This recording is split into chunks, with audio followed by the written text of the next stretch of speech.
So hi, welcome to another episode of History Hunters. I'm here at the Valhalla Memorial Park in Burbank, California. It's alongside the Burbank Airport. I tried to stop by here this morning and they had this park closed because there are so many trees that were blown over by all the winds that created all this firestorm down here in Southern California. I'm going to start out here with the Portal of the Wings. It's a tribute to the aviation industry here.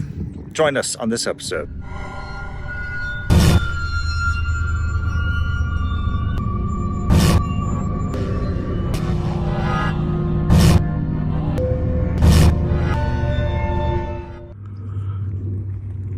We actually have a small-scale replica of the Columbia. A little cenotaph in memory of the Columbia crew right here. Wow, this place is massive. And I read that they built it in 1924 to serve as the entrance to this memorial park. I was counting, there was about 32 memorial plaques on the floor here, which probably means they're all cremains since they're all close together. But over here is Bobby Trout. We'll start with her. At age 22, Evelyn Bobby Trout became the fifth woman in the United States to obtain her transport license. One of the many records that Bobby set was in 1929 for the world's record for solo endurance flight for women. Her flight lasted 12 hours and 11 minutes when she flew in the first women's air derby from Santa Monica to Cleveland. Roy Navenshoe was an aviation pioneer regarded as the father of aerial transportation. As one of the first in America to pilot a steerable balloon, he piloted the first successful dirigible flight in America at the St. Louis World's Fair in 1904. In 1905, he was the first to make a dirigible flight over New York and flew to a height of 2,000 feet, returning to land at his takeoff point. After working as the general manager for Wright Brothers, he came out west and built the first passenger dirigible, a 13-passenger airship. Bert Costa was dubbed the bad boy of the air because of his somewhat fearless and reckless flying habits. Acosta delighted in flying under bridges and doing touch-and-goes on the rooftops of Manhattan skyscrapers. In 1928, his pilot's license was suspended for trying to fly under a bridge. In 1930, he was arrested in Connecticut for flying without a license. Acosta taught himself how to fly in 1910 and built experimental aircraft until 1912 when he went to work for aircraft designer Glenn Curtiss. A month after Charles Lindbergh made the first flight across the Atlantic in 1927, Acosta found himself on a similar route with Admiral Richard Byrd as his co-pilot. Byrd reportedly had to strike Acosta on the head with a fire extinguisher or a flashlight after Acosta became very intoxicated. Acosta is seen here in 1931 following the first successful flight of the Turley sports plane. James Floyd Smith was born in Illinois and began his aviation career when he borrowed money to build his own plane, which he taught himself to fly. In 1912, he became a flight instructor for Glenn Martin at Bennett's Beanfield, which is currently the site of Los Angeles International Airport. During World War I, he received his first patent on a parachute, which was a manually operated pack used by the military. In May 1920, he was issued a patent for his first backpack-free type ripcord manually operated parachute. Mathilde Masson, who died in 1964, was the second woman in the United States to obtain a pilot's license, and she pursued a career in barnstorming. She stopped flying when her plane crashed in Wichita Falls, Kansas on April 14, 1912. She recovered from her injuries, but she quit flying as it was too dangerous for her. Her brother John Moissant is also at rest here. He designed and built two aircraft between August 1909 and 1910 before he officially became a licensed pilot. Moissant was the first pilot to fly passengers over the English Channel from Paris to London. Only months after becoming a pilot, Moissant died after being ejected from his airplane close to New Orleans, Louisiana, where he was competing for the 1910 Michelin Cup. The site of the crash is now the Louis Armstrong New Orleans International Airport, originally named the Moissant Field in his memory. Mark Mitchell Campbell was a barnstormer, movie stuntman, and a Lockheed executive from 1934 to 1960. James Allard, a mechanic at Lockheed, is credited with developing the SR-71 Blackbird. Fred Holford was the group leader of the Lockheed Performance Division and developed high-altitude prototypes. Ray Haney was an aviation engineer who worked in the Lockheed Skunk Works division.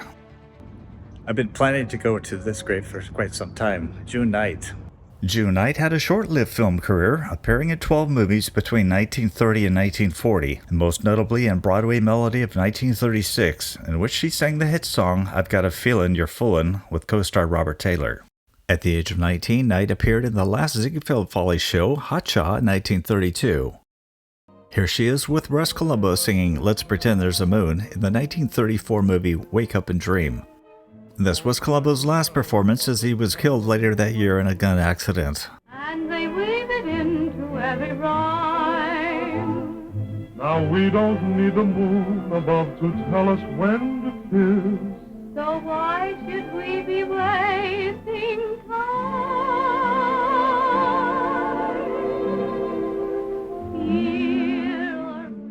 Her childhood was plagued with health scares that included infantile paralysis, the measles, scarlet fever, diphtheria, a mastoid infection, pneumonia, whooping cough, and tuberculosis. Because she couldn't walk at the age of 5, June started to dance to develop leg muscles, and when she was 10, she began dancing and singing in public. She was also featured in 4 other Broadway shows, including Jubilee in 1935, where she introduced the Cole Porter classic Begin the Begin. June married several times and has a star on the Hollywood Walk of Fame. So, this is my first visit here, and I'm really impressed with this structure here. It's just amazing. In fact, the guy who designed it is buried not too far away from here, but I'm going to come over here and show you the grave, or the little marker here for Yakima Canutt, the famous stunt performer, did a lot of John Wayne movies back in the silent days, actually. It's amazing that Yakima Canutt lived to be 90, considering how he risked life and limb for decades as a Hollywood stuntman. He started his career as a ranch hand, trick rider, and rodeo cowboy, but became a stuntman in 1917 at the invitation of Tom Mix. Canutt quickly became one of the leading fall guys in the industry, with a knack for horse spills and wagon wrecks.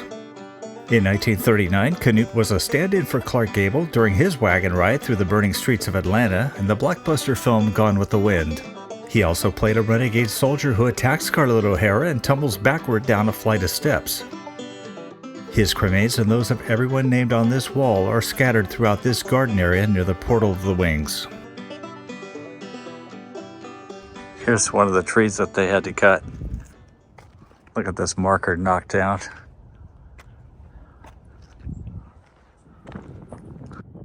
So this beautiful structure right here was designed by a man that's buried right over here.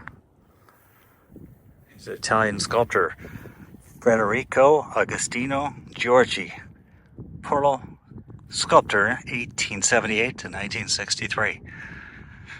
But get this, right next to him is Archie Twitchell. He was killed in that Pacoima schoolyard crash January 31st, 1957. His plane collided with another plane, and he went to his death. He was also an actor. I talked about him in my video on the Pacoima plane crash, and he's buried here. He had some bit parts in movies, and I believe he was also in The Grapes of Wrath as a cop. Archie Twitchell. For a minute, I thought I was in trouble because a giant tree fell, and I thought maybe it had damaged the grave I came to look for, but it's not been damaged. This is an incredible find. Cliff Edwards, Ukulele Ike. When you wish upon a star. This is the voice of Jiminy Cricket, the one that sang the song. Makes no difference who you are. Cliff Edwards earned his nickname of Ukulele Ike in his youth while singing and playing the ukulele in St. Louis saloons. By the early 1940s, he was playing supporting parts in B Pictures. Here he is strumming and singing in A Little Magic in 1935. Your kiss would be a revelation, so put a few into circulation. Stop stalling, begin falling the way I fell for you. Hang on to me, hang on to me. I'd like to hang you on my family tree. Oh, we gotta get together, better start in now.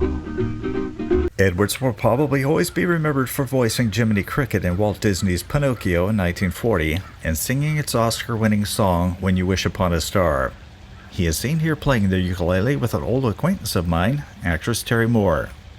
Throughout his life, he was very careless with his finances, and he was a heavy smoker, a drug addict, and an alcoholic. He also gambled, so it was no surprise that when he died on July 17, 1971, he was penniless. As a charity patient at the Virgil Convalescent Hospital in Hollywood, his body was unclaimed and donated to the UCLA Medical School. When the whereabouts of his body was learned, the Actors Fund of America and the Motion Picture and Television Relief Fund bought his remains and had them buried here. Walt Disney Productions paid for his grave marker that you see here. This kind gentleman saw me trying to clear off a grave site, a grave marker, and he had a broom with him. These trees have really left a lot of mess. But I found her. You know who this is? Aneta Corsaut, Miss Crump from Andy Griffith's show. Oh, that's right. She's Andy Griffith's girlfriend on the show, 1933 to 1995. While she never married and she never had children, Corsaut allegedly had an ongoing affair with a married Andy Griffith throughout the 5 years on the Andy Griffith show, an affair that was an open secret among cast and crew. Corsaut did other acting, of course, and made her screen debut in 1958 with Steve McQueen in The Blob. In the TV series Adam 12, Corsaut played Officer Pete Malloy's girlfriend Judy. She also appeared in several episodes of Matlock with star Andy Griffith. And right next to Anita is her mother, Opal Corsaut, 1900 to 1963. And I'm not even sure if her mother saw the success that her daughter found in Hollywood. Slapsy Maxie Rosenblum. Wow. So when I did that video on Max Baer Sr. up in Sacramento, this name came up. He was one of his good friends.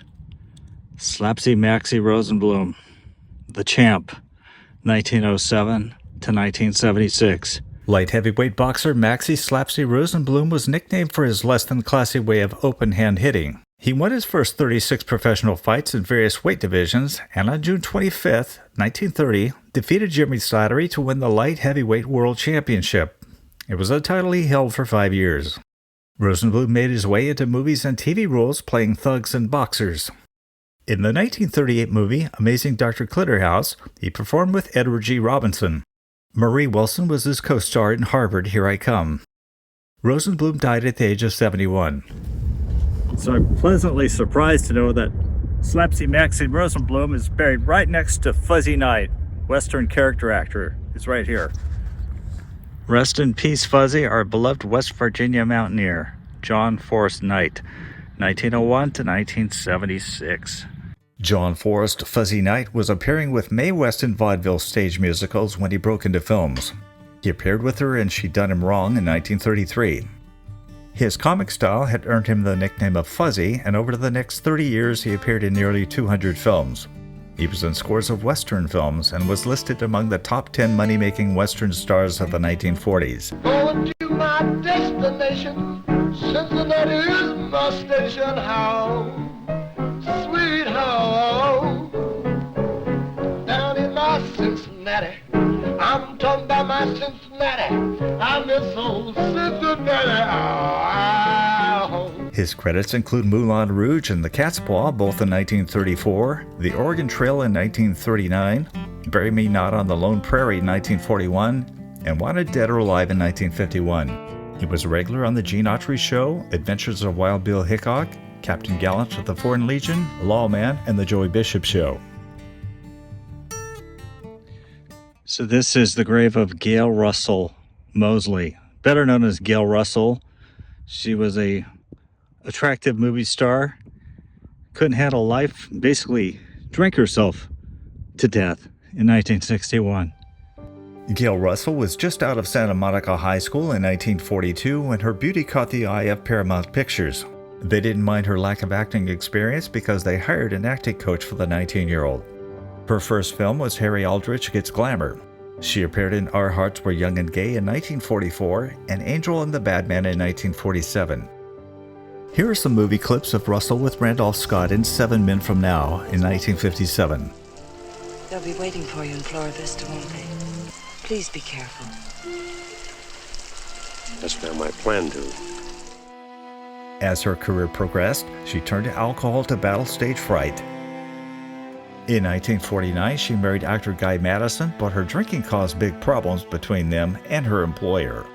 After Russell was convicted of DUI in 1950, Paramount ended her contract and her marriage was over in 1954. Still battling the bottle, Russell continued acting, with her last film being The Silent Call in 1961, the year that she died from a heart attack attributed to alcoholism. She was only 36. She's buried right next to her father, George Russell, born in 1888. Fortunately, he did not see his daughter die, but Gladys did, the mother of Gail Russell, 1974.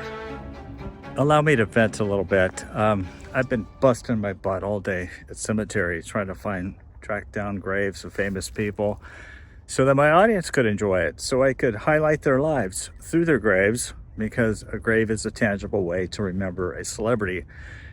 Then I had this negative comment on my last video. He said, "Oh, not another cemetery video. He's sick of them. Why do you YouTubers do these?" And I told him, I respect your right to not watch my videos. A lot of people like to watch them. A lot of people like to remember the past, the celebrities of the past, and what they contributed to humanity. And I hope the gentleman who complained is remembered after he passes. Just saying. So I'm glad I found the remains here of Eddie Firestone. He was a character actor, but a long time ago, I had a chance encounter with him at a roadside rest along Highway 99. I recognized him, and I came up to him. I said, "You're Eddie Firestone," and he was surprised that I recognized him, but I'd seen him in a lot of TV shows growing up. Eddie Firestone, 1920 to 2007. I think he explained to me that his mother-in-law was living in Fresno, and that's why they were making the trek up Highway 99. Eddie Firestone specialized in playing wino and other disheveled, unsavory characters, and appeared in hundreds of TV shows and films beginning in the late 1940s. He is probably best remembered for his recurring role as Hap in the 1960s TV series Gunsmoke. After serving in the Marines during World War II, he made his movie debut with a minor role in the 1950 picture The Jackpot. But he also had memorable roles in the film Good Morning, Miss Dove in 1955, The Great Locomotive Chase in 1956, Suppose They Gave a War and Nobody Came in 1970, and Duel in 1971. He also appeared in TV shows like Dragnet, Peter Gunn, Perry Mason, Hogan's Heroes, The Streets of San Francisco, The Rockford Files, Barnaby Jones, and Dallas. So over here in the Hope Mausoleum, we're going to find another TV star from the past. Bea Benaderet was raised in San Francisco, who had a remarkable career in radio and TV. She is best known as Kate Bradley on the TV series Petticoat Junction, but she also played Cousin Pearl on the Beverly Hillbillies. Early in her career, she played Blanche Morton on the George Burns and Gracie Allen Show. Bea had a big radio career beginning in 1936, appearing as a regular on the Campbell Playhouse, The Jack Benny Show, The Adventures of Ozzie and Harriet, The Great Gildersleeve, and Fibber McGee and Molly. She's also famous for being the voice of Betty Rubble on the Flintstones and Granny in the Tweety Bird cartoons. Oh, isn't he a darling little Tweety Bird? Now come on, Sylvester. This is Christmas, you know. Kiss the little birdie. You know, when you watch TV and spend hours watching TV, the faces of those from the past are burned in your memory, and certainly Bea's face is burned in my memory as the lady who's on Petticoat Junction. But if I understand this custom of kissing under the mistletoe, there ain't any particular age limit on who can Sam, and who can. You talk too much.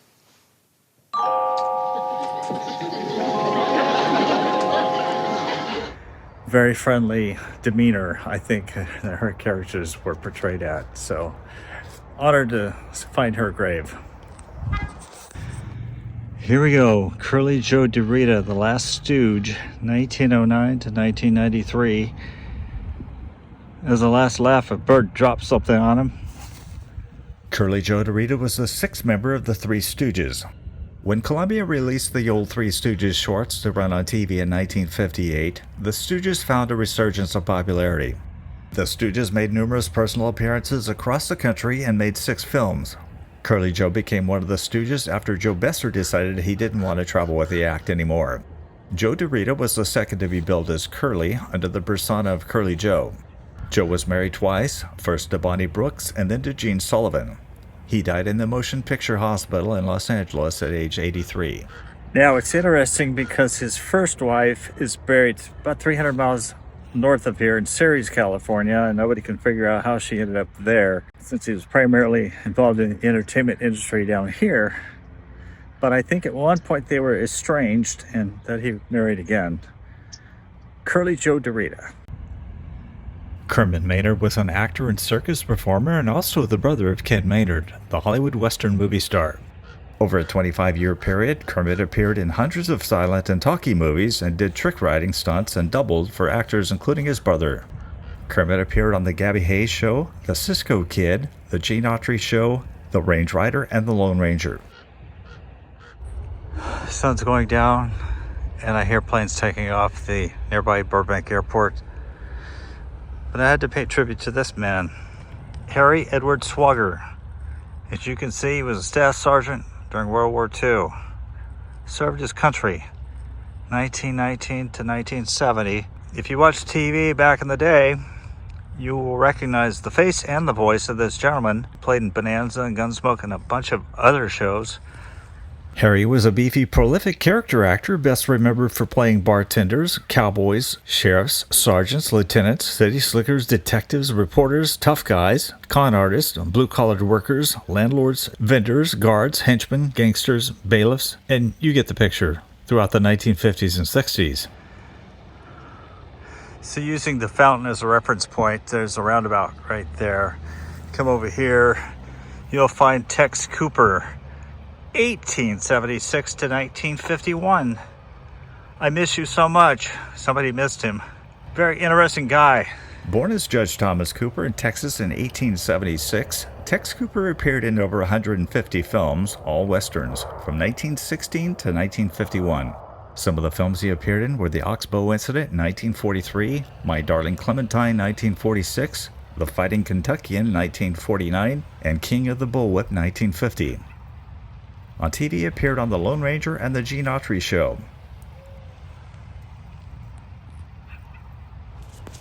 So here is the grave of Ernest S. Adams. And his initial name was Demarius, beloved husband and father. And I recognize this actor from It's a Wonderful Life. But the list of his movies was unbelievably long, and a ton of them were westerns. At one time, he was one of the busiest actors in Hollywood, if you check out his list. And I remember him because he's got a very recognizable face. He's one of the people of Bedford Falls who shows up at the Bailey Billing and Loan when there's a perceived run on the bank, and he wanted his money at the teller cage. Ernest Adams. So this is going to be a little disappointing because I was coming out here hoping to find a marker for Harry Antrim. He was a very recognizable actor who played Mr. Macy in The Miracle on 34th Street, the 1947 movie. However, he doesn't have a marker. But if you come out here to this marker for John Foley, Harry's buried right here without a marker. He had a role on an episode of I Love Lucy. His last TV appearances were on the Green Acres and the Beverly Hillbillies in 1967. He died of a heart attack that same year at the age of 82. It's always disappointing when a famous Hollywood actress doesn't have a marker, but that is the case. Mr. Macy. I wonder if Florence Chapman Osteen is relation to Joel Osteen, the pastor. James Anderson is one of those recognizable character actors. He is best known for his portrayal of Bob Ewell, the father of the alleged rape victim in the classic 1962 film To Kill a Mockingbird. Captain, I'm real sorry they picked you to defend the that raped my Miguel.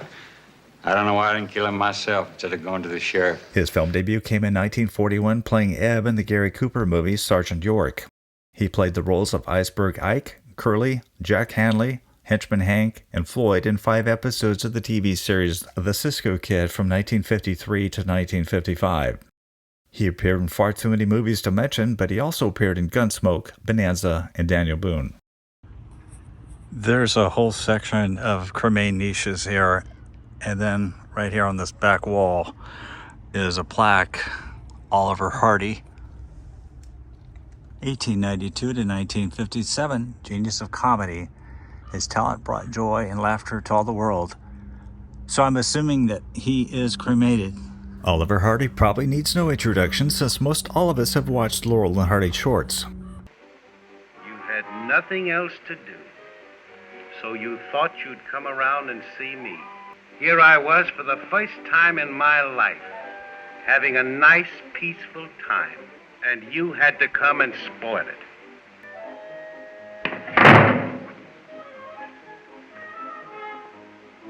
Get my clothes.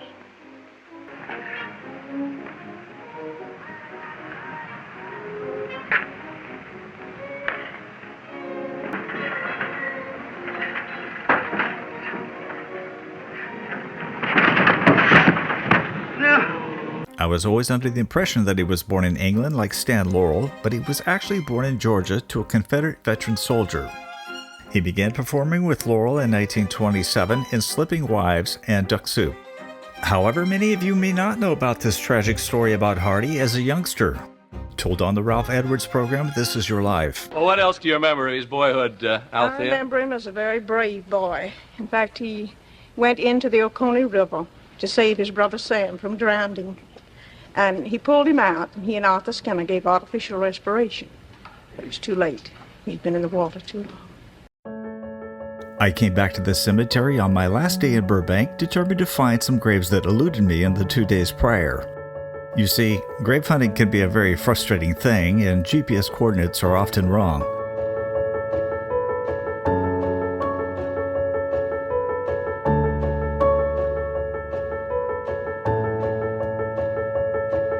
A lot of tree damage around here from that storm. I didn't complete my mission yesterday. Actually, I've shot this over a 3-day period. And you know how hotel beds are. I mean, I did not sleep well, so if I look like crap, sorry about that. So this is the grave of Mantan Moreland. He was Birmingham Brown. He was the chauffeur in the Charlie Chan film series of the 1940s. And he's a black actor.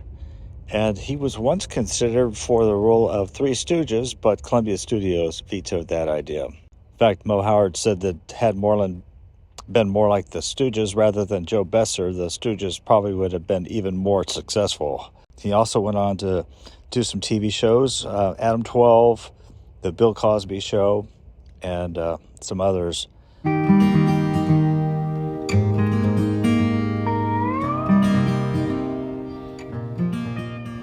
This is the grave of Martha Rojas, but better known as the Hollywood actress Martha Vickers. She played Carmen Sternwood, who was Lorne Bacall's younger infant sister in The Big Sleep in 1946. What's your name? Riley, Doghouse Riley. That's a funny kind of name. Think so? Oh.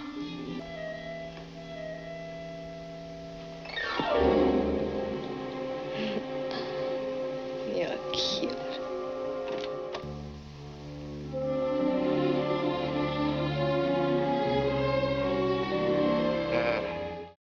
Now, movie director David Selznick had her sign a contract, but her first acting job was to play an uncredited role of a corpse in Frankenstein Meets the Wolfman in 1943. She continued to be seen in such forgettable films while posing for pinups in GI magazines such as Yank.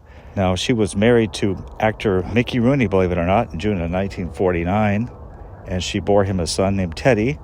The marriage fell apart in 1951, due in part to the fact that Rooney hit the bottom of his career, and she wasn't finding any movie work, which obviously added stress to the marriage.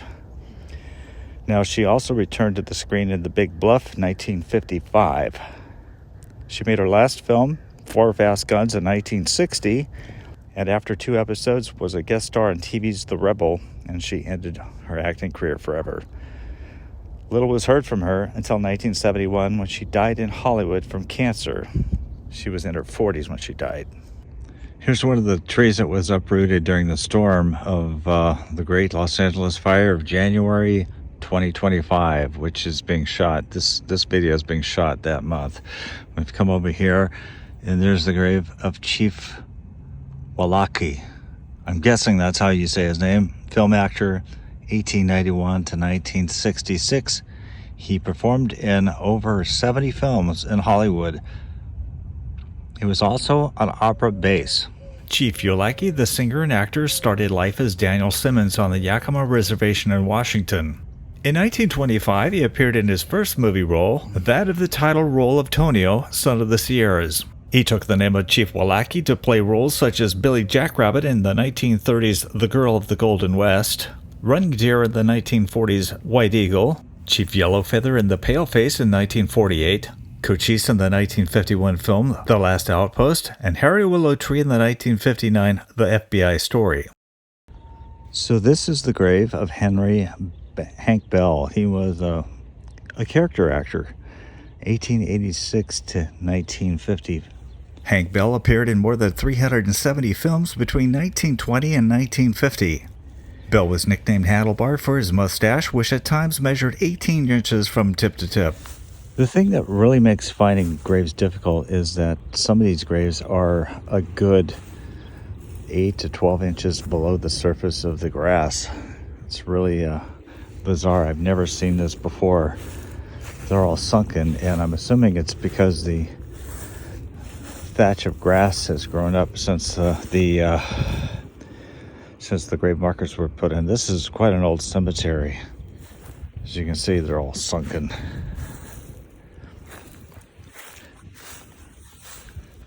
Off in the distance is the roundabout with the statue and the fountain with the water. Sounds very peaceful. And straight over here is the grave of Gorgeous George. Now, that's his moniker. He was a professional boxer. It's not too often that you see the marker bear the moniker and not the real name, but this is George Wagner. He was an actor. He died in 1963. He was an early star of pro wrestling. He was the first wrestler to bleach his hair. He also antagonized his fans by wearing frilly, effeminate robes into the ring for his grand entrances. And here it is. Gorgeous George. One of the... Oh no, well, shades of Sally Rand. Police. Ostrich feathers, no less. Say, aren't we done up beautifully? Now look, George, don't be sensitive because the customers are hooting and yelling. What else can you expect, dear boy? Looks like he has a new halo hairdo here tonight. Notice how it seems to make a little halo around his head?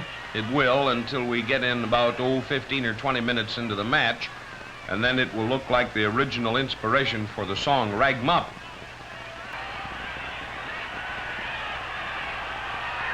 Oh, fine. Backbreaker in the corner of the ropes, and then a body slam. George is out of the ropes. Another body, no, another backbreaker. Oh, fine. Boy, has he got him loused up. George has won the match. There's his hand held high. George won it by disqualification because Schnabel started roughing up Novak. Go on, get out, go take a shower. The referee! He was posthumously inducted into the WWE Hall of Fame. Bizarre character.